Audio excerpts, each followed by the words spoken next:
All right, everyone. Coming up on FTC Top 25, we have 25 amazing teams comprised of your votes from the community. We'll count down the list, give some insights into these teams, have a couple giveaways, and more. So let's get ready for the January FTC Top 25. This video on fun is brought to you by viewers like you and also in partnership with the following. Discover how Kettering University students engineer their success with Kettering's amazing co-op employment programs where students earn great pay and gain valuable experience. Those accepted into Kettering University can apply for a robotics scholarship providing up to an additional $5,000 a year in tuition assistance. Head on over to kettering.edu/first to learn more and apply.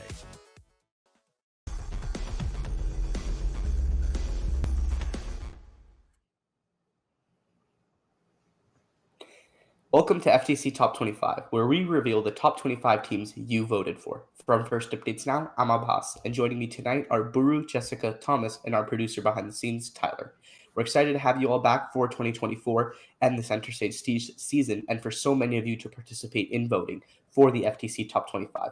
Make sure next month you keep an eye out for when voting opens to cast your votes, and tonight we have a giveaway from Andy Mark, so stay tuned to hear how to enter and win that. Let's get right into the January FTC Top 25. So without further ado, we'll start off with number 25. In 25th, we have Team 9974 Thor from Johnston, Iowa. They're currently in the top 50 for both auto and teleop OPR-wise, and in the match we see on the screen, they ran an audience-side autonomous, scoring both preloads correctly and parking, which is exactly what you need for a consistent and high ranking.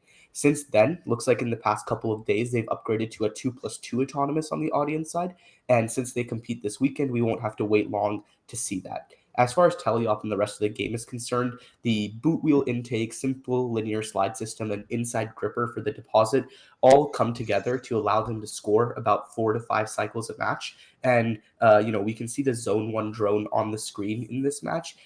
So that combined with the park for the tape measure mechanism, or with the tape measure mechanism for the hang, really contributes to an overall solid robot. And, I think if they play consistently, it's just one of those teams that's going to make a deep run at any high level tournament. What do you guys think?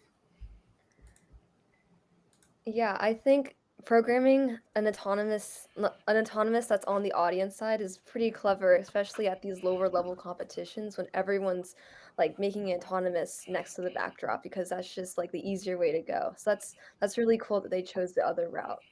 Mm-hmm. Yeah, Thomas, you want to go on to your team? Coming in at 24th is one of my absolute favorite teams this year, Team 14481, Don't Blink from Plainsboro, New Jersey. Their robot features an innovative ratioed virtual 4-bar to create lift for their robot, and they use an arm with a swivel and a turret to have absolute control over when and where they place their pixels. In endgame, their drone is very consistent, and their climb is super innovative, utilizing hooks with magnets on their virtual 4-bar to climb. Don't Blink has always been a top tier team, and I can't wait to see how they improve in their future competitions, and I hope we get to see them try to run it back at Worlds in April. Yeah, I think they really turned it around from like the early season competitions, definitely looking more like what we expect them to be at these levels of competitions. And, as you mentioned, Thomas, that end game score really coming up is very helpful. I think they'll probably compete soon again, just knowing how the New Jersey competition schedule tends to be. So can't wait to see how it goes then. Buru, any thoughts on 14481? I just gotta say, you have to appreciate how just well built that robot looks. I couldn't see it in person, but it looks amazing from far. Mm-hmm. From afar. Yeah. All right, Buru, you want to go on to number 23? Of course. In the 23rd spot, we have 10355 Project Peacock from Tulsa, Oklahoma. They got Inspire Award second place, Connect Award, and were the captain of the Finals Alliance at their last tournament. What I love the most about this team is their consistency. You can see that they have 6 out of 10 high scoring matches in the region, which is just, it's hard to find something like that with teams. It's amazing. More than half the matches. Yeah. I can't wait. Oh, sorry. Go on. No, go ahead. Okay, just can't wait to see how well they perform at their next tournament, which I think is the regional championship 2 weekends ahead. Yeah, I mean, Project Peacock was another really, really strong team last year, going very deep into playoffs in Houston, and then also going to MTI. So I can't wait, to see how they do. The surgical tubing intake obviously very effective, and I think just as drivers, they're always super strong. So that definitely contributes, to those high scores. Oh yeah, Um, definitely agree with the drivers. yeah, Jessica, you want to go on to number 22?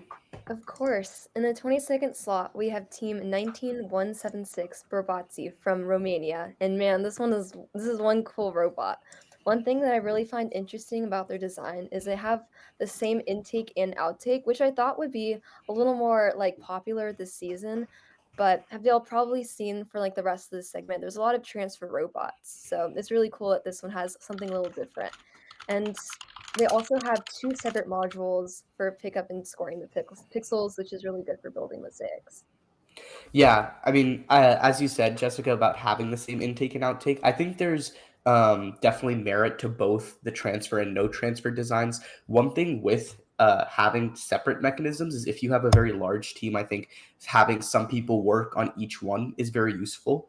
And it gives someone everything, gives everyone something to do, and allows you to have just like a really refined robot. But I think for smaller teams and people who are like really experienced with really light designs, having the same intake and outtake um, can be very useful.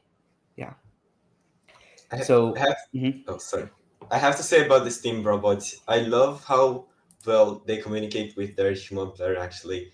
I actually got to see them in person and they just work very well together. Yeah, that's awesome. So in 21st, we have team 20077, the Indubitables from Omaha, Nebraska. They competed just a few weeks ago and have almost a top 30 teleup OPR. They have a design similar to a couple other teams we'll see tonight, using a double wide claw and a pivoting slide system. And in auto, as we can see in the match, they grab one pixel off of the stack, do both the preloads, and then in teleup, they typically average about 5 cycles. So that's 5 cycles plus two, sometimes three mosaics, and pretty much one set line every single match. One thing that I think is really interesting is that they use their arm to hang in endgame, and they do have a drone, but seeing as it tends to get zone 3, I think they'll be improving it soon. How do you guys feel about robots that use like their arm or their slide mechanisms to also hang in the endgame? Thomas, what are your thoughts on that? Yeah, I think it's pretty good, especially if you're struggling to, if you're having some issues with getting it consistent at just a fixed angle. I think having the ability to be able to adjust it or just be able to go higher and not have to launch it as far works pretty well. Hmm. Yeah, and Buru. Well, I think a separate hang mechanism is pretty hard to pull off in a way which is better than just having your hooks on the lift. So I definitely see it as a really easy but efficient way to go for teams which don't have the same amount of time and resources to build this Yeah. up. Yeah. You only have so many motors, so you Yeah, kind of have to make exactly. do with what you have. Definitely. All right, Thomas, let's hear our top 20. All right, coming in at 20th, we have Team 19746, the disruptingly robocephalic brainstem robotics team from Austin, Texas. This team has one of my favorite robots this year with a fast yet powerful six-wheel drivetrain that allows them to push any team in their way. Since they can't strafe, they actually have their deposit on a linear rail that allows them to have perfect precision over where they are placing their pixels. Their last competition was December 2nd, where they had an OPR of 143, and their next league meet will be this weekend due to their last league meet getting postponed due to a gas leak in the area. I can't wait to see what improvements they have made, and I'm sure we'll see them again on future top 25s. Yeah. Do you think we'll be seeing more use of that six-wheel drive at this competition, Thomas, or you think it's really not needed and they'll just be, zipping back and forth? I definitely think they're going to stick with that six-wheel drive. I think it Hmm. works pretty well for them, especially being able not only to push people out of the way, but with that increased traction you get from six-wheel drive. And that will be very good for making sure you don't have any slippage and you're always able to go super fast. Hmm. And so, Jessica and Thomas, I have a question for both of you because you're both from Texas. So, as I don't know, the competition structure seems like there's just a lot of levels to it. So, at what point, or is there any point in which South STEM will play like all of the other Texas teams, or is it only regions? I State can, championships, which yeah, will be in like March, Okay, mid-March. okay. But before then, there's like also like a North Championship and South Championship and stuff, yeah. right? I Okay. can explain that. Basically, you have your leagues, then it goes on to areas, and then it goes on to states, and then that goes on to worlds. Okay. Okay. Got it. Got it. Cool. All right, Buru, let's hear about number 19. Great. So 1-1-2-1-2, the Clueless from San Diego, California picks up the 19th slot. I love how fast their chassis moves and how precise they are in pixel placement. Seems like they just mastered the art of scoring mosaics. You can see it in this match. They are just. It seems like they place pixels exactly where they want to with so much ease. It's amazing. Honestly, Yeah, this team has built amazing robots in every season so far, so I really can't wait to see how they innovate this year. yeah. It seems like this robot is a lot smaller, I think, than the 18 by 18. I don't know. Maybe it's just like the point 0.5 zoom perspective or something. But I remember Clueless typically builds like very very big robots. I remember Ultimate Goal and then Freight Frenzy. They had just absolutely massive robots. But this robot seems pretty small, and they definitely control it super well. Yeah, I'm excited we got to see a match video from them. I feel like I haven't seen too much like from the San Diego competitions. But Clueless, Roboctify, there's just a lot of really good teams from that area. Thomas, what do you think about them? Yeah, I also agree that robot definitely looks a lot smaller, but they look like they really control it super well. Another thing that I love about their robot is their ability to control where they're placing their pixels because that is so important this year, and the fact that they're able to place it exactly where they want to score it. Yeah, definitely. All right, Jessica, let's hear about our number 18. Of course. In 18th place, we have Team 19743, Definitely Human from San Diego, California. And something that I think really stands out about their robot is it's very robust and reliable. They're getting in a lot of points in their matches, and that's like one of the key parts of obtaining a high OPR is having that consistency. So on the software side, something that I thought was really unique and something I haven't really seen so far this season was that they're doing LED indicators for when they're intaked in 2 pixels, it looks like. So it just starts out red, and then once they intake 2, it just turns green, which I think is a really nice balance for, the driver control period. I wonder if they're going to like add functionality to use that for like the human player as well. Indicating um, which pixels they want to pick up and stuff. Have you guys seen like a lot of teams doing that yet? I'm pretty sure I've seen it done in FRC. I might be wrong though. I also seen it on 9614 Hyperion. I'm pretty sure they also have some LED indicator too Mhm. Mhm. for checking how well their intake work. Yeah. All right, coming in at 17th, we have another international team, Team 16166, What's Up from Romania. They have a top 20 Teleop OPR and another audience side autonomous, but this time it actually goes against the wall. So I think that's something that's a little less common this year, but very welcome to see. And they have a robot that honestly I had a lot of power play vibes from. The drop down virtual 4 bar and then like the transfer into a linear slide system, but specifically like the way they transfer it. But it works really well for them. They use that internal gripper to get super controlled deposits, and I think endgame is really where their strength is. They have a 40 endgame OPR, so that's really up there. And I think the drone mechanism being attached to their very long and sturdy arms for the climb really helps with that consistency and having the high launch point. And honestly, just the arms are a simple, surefire way to get the 20 hang points every match. I feel like I was expecting a lot more teams to go with the arms, just really simple, effective ways to hang. But I'm not sure if it's like just a shortage of actuators for them, or teams want to do the passive hang, or they think they have a better way to do it. But what do you guys think as far as hang mechanisms go? Um, Yeah, so for hang mechanisms, I think a reason that, a decent amount of teams actually haven't gone with like just the simple arm and like winch, pulley, or whatever, is because they simply just don't have enough motors. Hmm. Like, especially once you start adding extending intakes into the mix, you start running real low on motors, and you have to get to the point where you're considering, do I want to do passive hang or do I want to do servo hang, or what am I going to do for hang? You know. Hmm. So yeah. Definitely. Buru, any thoughts? Honestly, there's a lot less hanging mechanism diversity than I was expecting this season. Hmm. I've only seen like mainly three types of hanging, which is pretty good. Got it. And Jessica? I mean, yeah, there's the linear actuator option has been like the most popular this season just because it is really reliable. And I feel like most teams think of the hanging as more of like an afterthought where they're prioritizing developing like good mechanisms for their intake and outtake, just like make sure they can score on the bullet backdrop. But for hanging, you want to go with something that's simple, uses less motors, and that's like reliable because it gives you a really nice, consistent like 20 points. So Hmm. Yeah. All right, Thomas, let's go on to number 16. All right, taking up the 16th slot is Swarm from Saline, Michigan. This robot has an innovative scoring mechanism that allows them to place pixels precisely to optimize their chances of mosaics.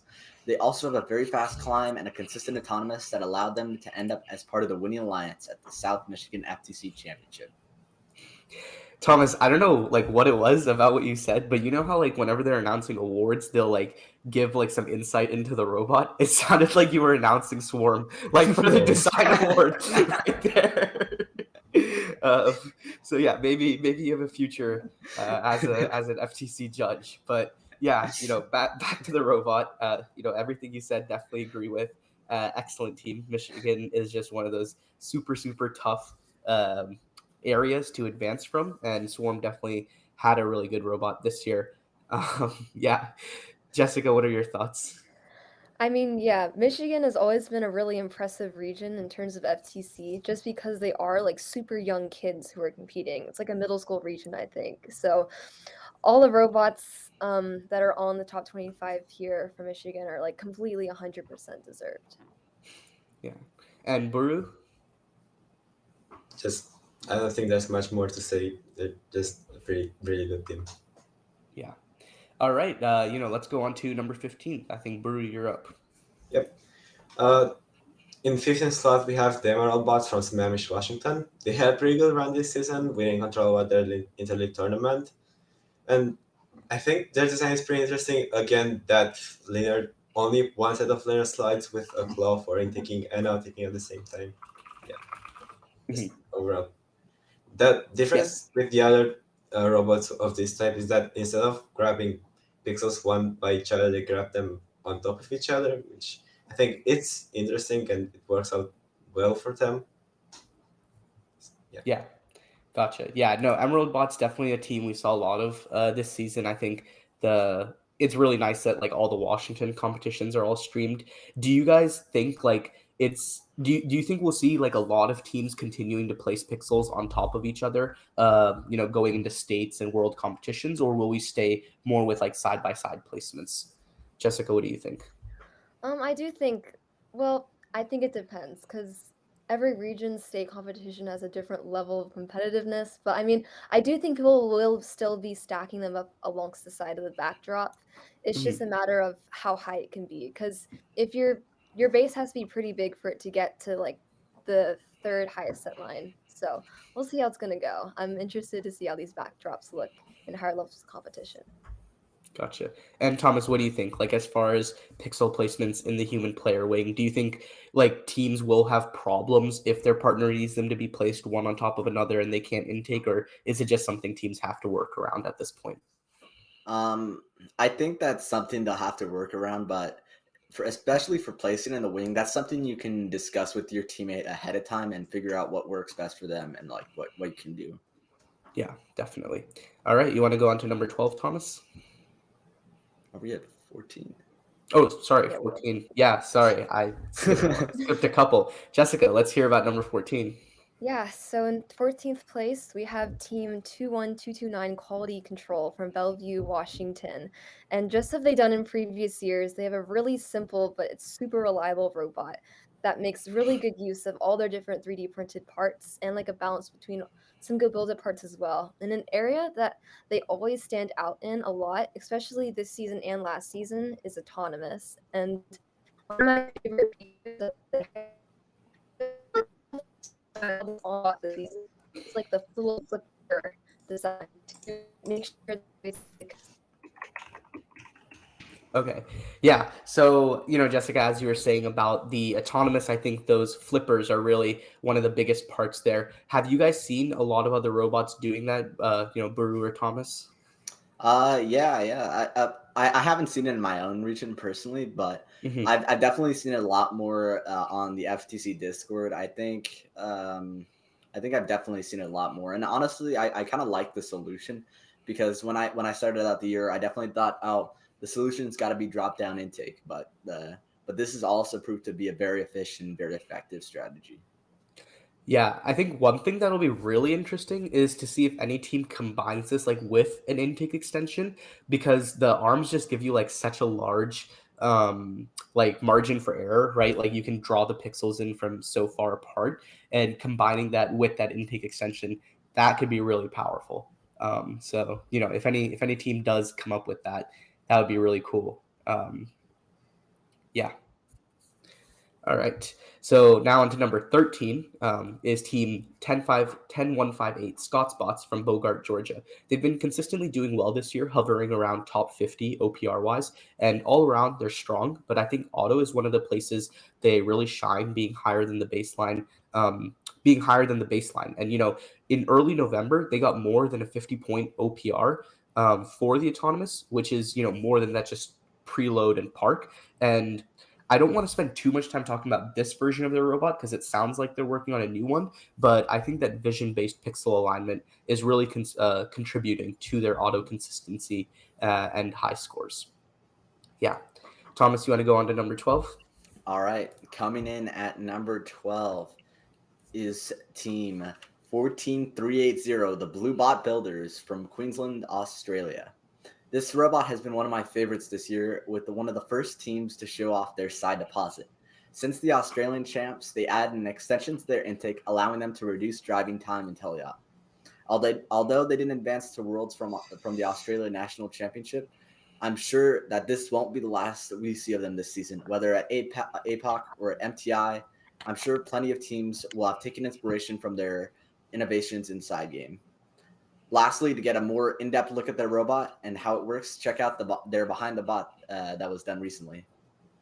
Yeah, no, Blue Bot Builders, really, really cool robot. Definitely very innovative. And as you said, Thomas, I really hope we get to see them at MTI or another really strong off-season competition. Yeah, Baru, you want to go on to number 11? Of course. So, Pebbles from Yash Romania comes in at number 11. They had an amazing run this season so far, and last season, sorry, and they came back strong this season. Even with mostly rookies working on the robot now, they already rebuilt once for the second league meet, and they performed really well. I love how they kept the same philosophy from last year. They went with a small and really fast drivetrain, but this year, this is pretty new from Peppers. This year, they went with a custom drivetrain for the first time. Of course, keeping a lot of the 3D printed parts like they always did. Yeah, it's amazing. Their draw mechanism is also really consistent. I was really surprised by that. Mhm. So, Baru, I have a question for you as far as the 3D printing goes. Do they just use normal PLA, or is it like a more like tough or durable material like TPU or something else? I'm pretty sure it's just standard red PLA that they use. Okay, okay, yeah, it's probably the red that helps Of make it course. stronger. Yeah, yeah. Okay, Jessica, let's start off our top 10 then. Of course. So in 10th place, we have Team 7172, Technical Difficulties from Plano, Texas.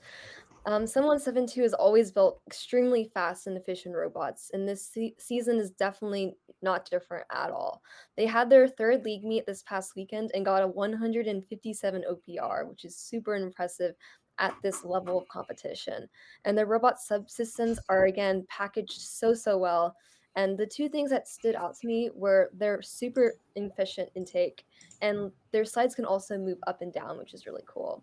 And they're also in the same region as myself, so North Texas is pretty cool. Yeah, no, I want to keep this match on screen for a little bit. Technical difficulties. I feel like for the past couple of seasons, they do this thing where in the beginning of the season, you see their robot and you're like, what in the world? Like, how is that going to work? And then a couple months later, a couple weeks later, you're like, wait a second, like, dang, that's pretty cool. And I feel like they're reaching that point again this year. We saw that double arm robot last year, but just every single season, so effective. And I can't wait to see, how they go in future competitions. Yeah. So in ninth place, we have Team 17962 Rotu D2 from Romania. They were basically a household name for any top 25 viewer last season, and looks like it's going to be the same deal for Center Stage.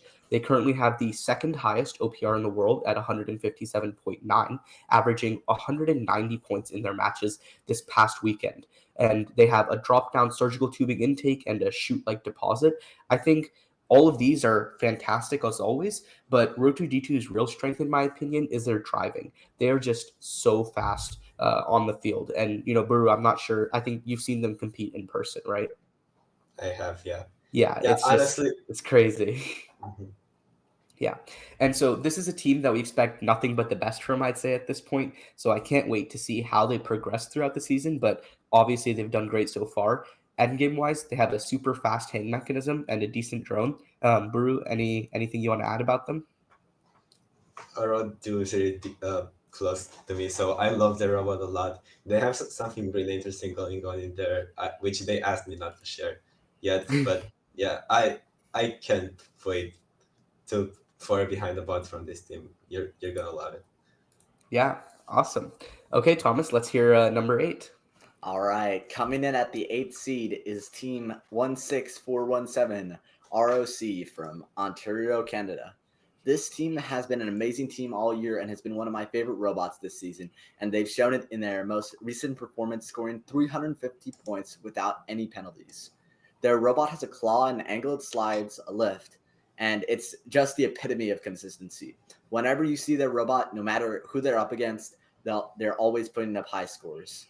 Probably one of the most impressive aspects of their 350-point match for me was the coordination with their partner, and not just in autonomous to maximize those points, but also in teleop to make sure they weren't getting in each other's way when they were trying to score. I can't wait to see how their next competition goes, and I hope they continue to improve and iterate upon their design. Yeah, and while this match goes on screen, just obviously a really, really strong team. And I'd just like to let our viewers know we don't choose which teams we're going to talk about. So the fact that every team Thomas has brought up today has been one of his favorites is pure coincidence. Nothing more than that. But yeah, ROC, just a really strong team. And I can't wait to see how they do for the rest of the season. All right, Baru, on to number 7. Okay, great. Team Hyper Robotics from Pitești, Romania is number 7 on the list. They currently hold the Romanian record with 311 points and are undefeated in all 3 league meets they took part in.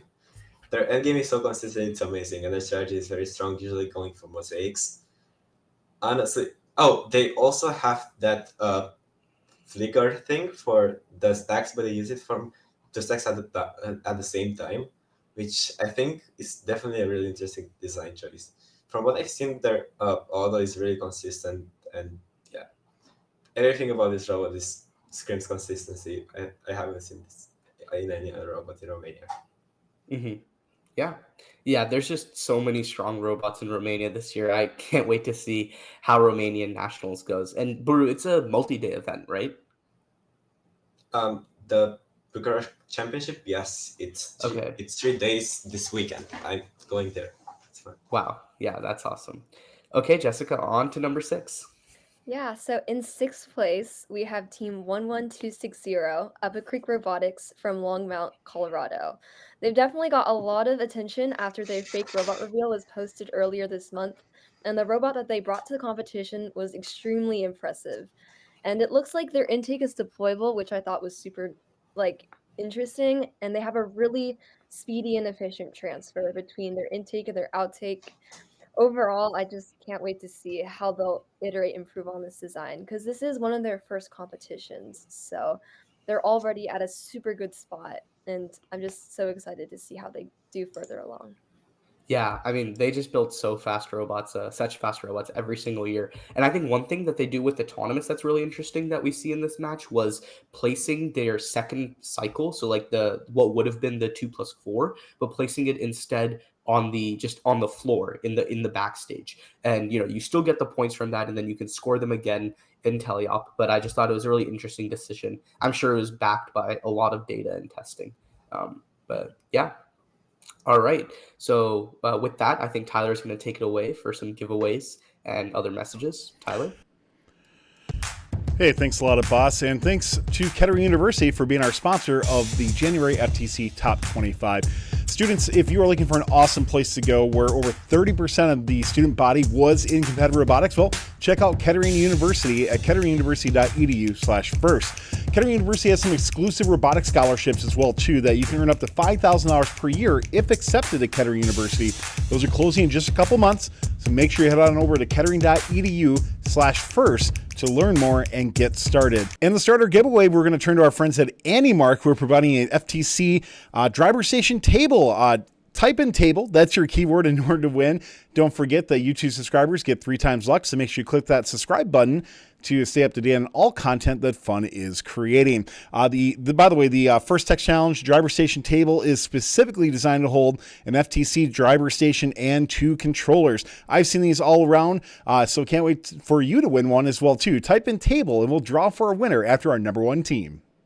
And before we get into our top 5, boss, we're going to do, I think, something new this month that I really think we should continue into future months that we do in the FRC Top 25. And that's talking about our snubs of the month, because there are always going to be some teams that don't make the top 25 for whatever reason.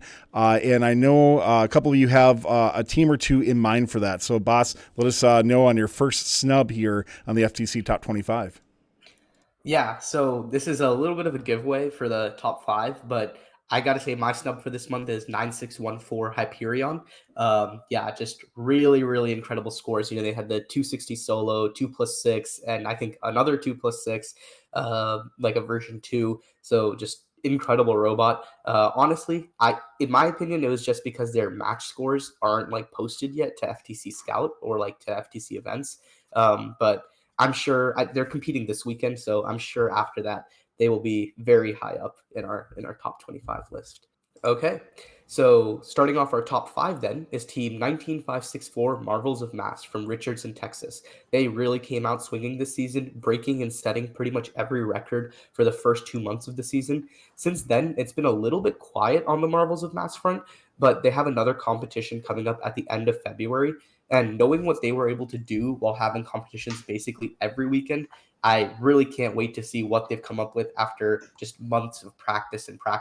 So just as a refresher on the robot, they have an incredibly fast drivetrain, an incredibly fast intake, an incredibly fast depositing system, and an incredibly fast endgame. But in all seriousness, I think they have one of the most effective but still very cool deposits this year with the passive release for the pixels and passive pitch using the backdrop to set the height. So honestly, like as far as this team goes, I think software is really where I would look at making improvements, bringing in vision to guarantee that you're depositing in the right place or picking up the pixels from the right place and things like that. But hardware-wise, they really, really have a solid robot. And maybe seeing how it goes against some defense would be interesting, but scoring-wise, they've really knocked it out of the park. Thomas, anything you want to add or just go on to number 4? Yeah, Marvel's Mass, great team, especially in Texas. Hopefully, if my team makes Texas States, we get to compete against them too. And yeah, I just hope that they keep on improving and iterating it for the future. Yeah. All right, let's hear about number 4 then, Thomas. All right, coming in at 4th is 10644 Cybugs from Saline, Michigan. With an OPR of 158.5 and setting a Michigan high score of 304, they have been a consistent force in Michigan with an innovative arm and trident claw that allows them to have amazing precision over where they are placing on the backdrop. In Endgame, their drone and climb have been super consistent, and I'm curious to see what teams take inspiration from them in the future.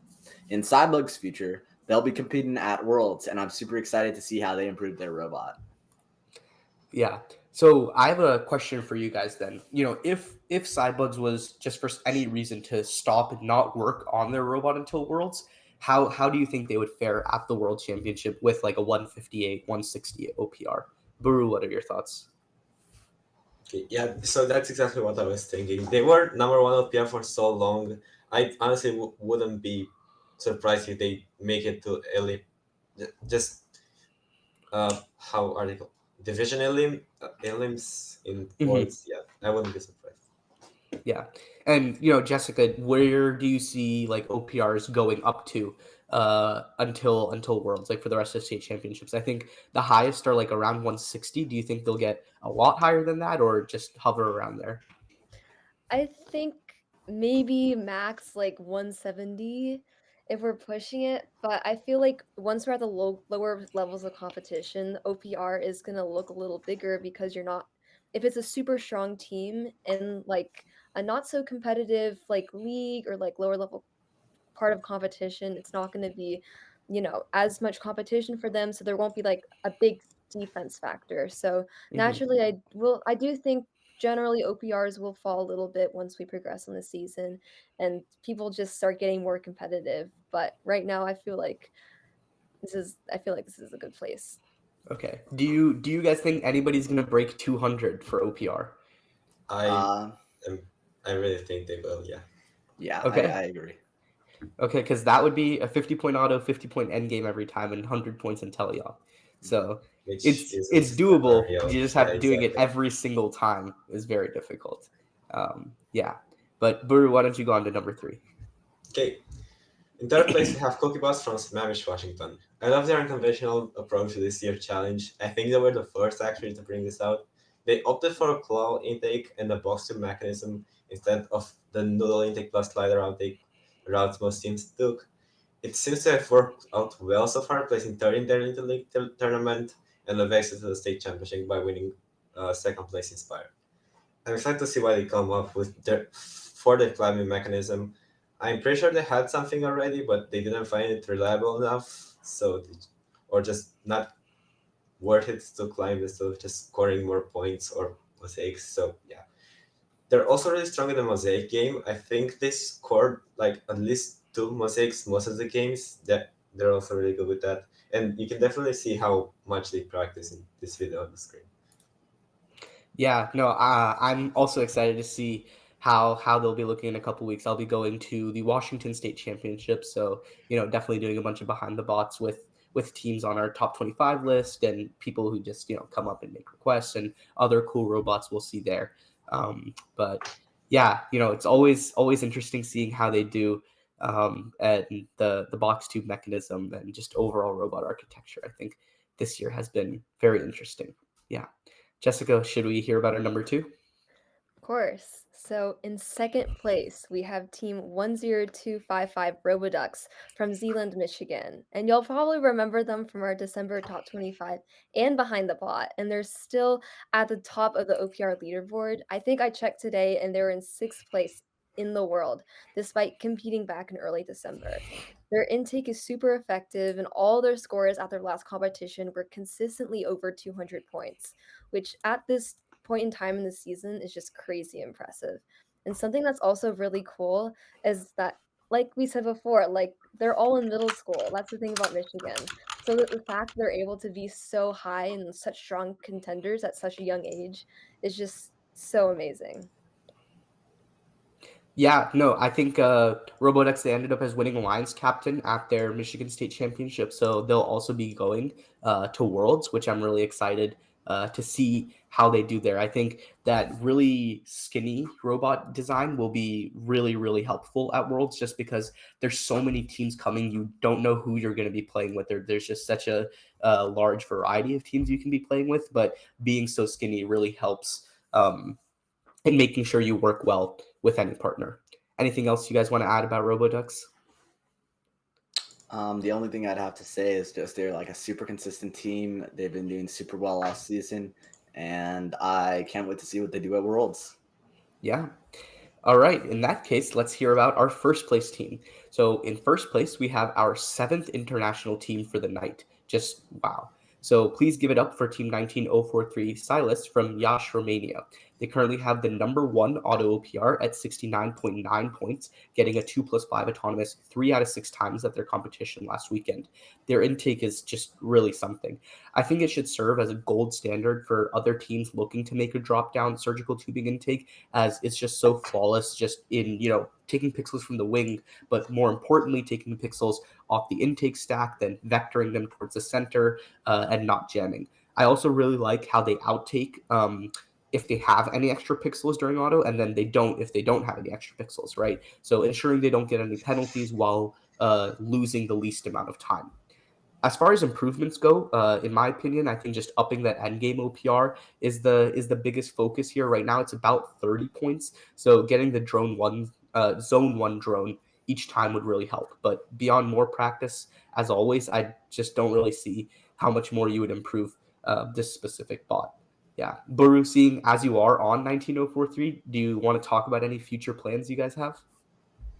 All I have to say is that the pasta menu is really cooking. Something very good is coming up. You'll see. All right. Well, you heard it here first, I guess. Yeah, Thomas, what are your thoughts on this? I was talking to Booter, and he was like, I haven't really heard of this team before, but no, yeah, this is just a great robot. I love this robot. I was actually thinking about doing a robot similar to this early season, and yeah, it's just super consistent and it works every time. Mm-hmm. Jessica, what about you?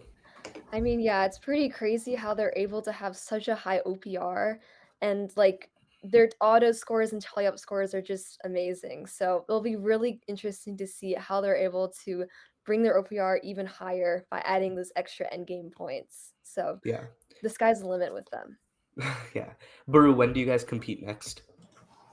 Our next competition is February 3rd in actually our hometown. That will be pretty cool. Yeah, organized by Awesome. us too. Yeah, awesome. Okay, everybody. So that's going to wrap up our January FTC Top 25. What teams do you think deserve to be in the top 25 that weren't? Let us know in the FUN Discord or comment on the YouTube video. And don't forget to vote next month for the FTC Top 25. Before we end for the night, Tyler, can we draw for the Andy Mark giveaway? Yeah, let's go ahead. Once again, we are giving away an awesome First Tech Challenge driver station table, which is specifically designed to hold First Tech Challenge driver stations and 2 controllers. So thanks again to Andy Mark for this awesome giveaway. The winner of this is going to be Arush. Congratulations. Make sure you send Fun Tyler a message on Discord or email admin@firstupdatesnow.com so we can get that out to Andy Mark. We'll need all your shipping information. And thanks again to Andy Mark for the awesome giveaway on this FTC Top 25. All right. And Jessica, can you start us off with the ending? Of course. Thank you for all the follows and subscriptions that we received today. Don't forget that you can help support the channel through YouTube Join to gain access to exclusive benefits. We hope you enjoyed this episode of FTC Top 25. If you want to stay connected with what First Updates Now FTC is doing, follow us on Instagram, Facebook, and X under @FunFTC, and join our Discord through the link in the chat. Yeah, and on behalf of myself, Baru, Jessica, and our producer Tyler working behind the scenes, I would like to thank you all for coming in and watching. Keep an eye out for future new FTC content coming up on YouTube and new live shows each month. Thank you all. Bye. Bye. Bye. This video on Fun is brought to you by viewers like you and also in partnership with the following. Discover how Kettering University students engineer their success with Kettering's amazing co-op employment programs where students earn great pay and gain valuable experience. Those accepted into Kettering University can apply for a robotics scholarship, providing up to an additional $5,000 a year in tuition assistance. Head on over to kettering.edu/first to learn more and apply. Don't forget to like, subscribe, and ring the bell to stay up to date on our new videos. Keep the conversation going and provide your input to our content. Most live shows can be found on the First Updates Now YouTube channel, live competitions at twitch.tv/firstupdatesnow, and join our Discord at discord.gg/firstupdatesnow. Check our other social offerings on TikTok, Instagram, Facebook, and Twitter.